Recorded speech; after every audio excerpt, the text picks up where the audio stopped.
The flash Telugu movie review. ఈ movie run time వచ్చేసి 2 hours 24 minutes అనమాట.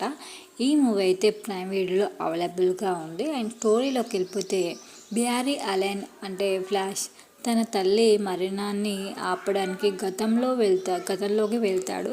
కానీ ఆ నిర్ణయం మొత్తం టైం లైన్ను మార్చేస్తుంది. దీంతో అతడు మరో విశ్వంలో చిక్కుతాడు.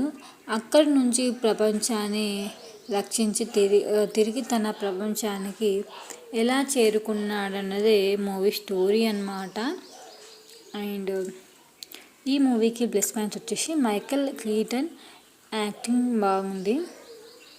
అండ్ ఫ్యామిలీ ఎమోషనల్స్ బాగుంటాయి, యాక్షన్ సీన్స్ బాగున్నాయి, మల్టీవర్స్ కాన్సెప్ట్ ఇంట్రెస్టింగ్గా అయితే ఉంది. అండ్ మైనస్ పాయింట్స్ CGI కొన్ని చోట్ల మనకు స్లోగా అయితే అనిపిస్తుంది. స్టోరీ కొన్నిసార్లు అయితే గందరగోళంగా అనిపిస్తుంది. స్క్రీన్ ప్లే అయితే క్లైమాక్స్ అందరికీ నచ్చకపోవచ్చు, అండ్ నాకైతే అలా అనిపించింది. ఫస్ట్ హాఫ్ ఓకే, అండ్ చూడాలనుకుంటే చూసేయండి. అండ్ ద ఫ్లాష్ మ్యాన్ పరిపూర్ణ సూపర్ హీరో సినిమా కాకపోయినా DC మన ఫ్యాన్స్కి అయితే మంచి ఎంటర్టైన్ మూవీ.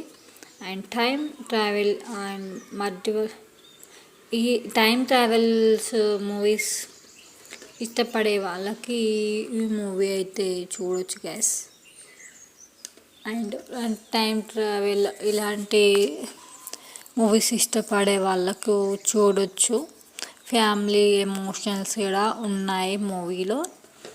అండ్ నాకైతే నచ్చిందా అంటే నాకైతే యావరేజ్గానే అనిపించింది అంతే గైస్. ఫైనల్గా ఈ మూవీకి నేను ఇచ్చే రేటింగ్ 2.6 out of 5. అండ్ ఈ రివ్యూ కనుక మీకు నచ్చినట్లయితే ప్లీజ్ మన ఛానల్ని తప్పకుండా సబ్స్క్రైబ్ అనేది చేసుకోండి గైస్.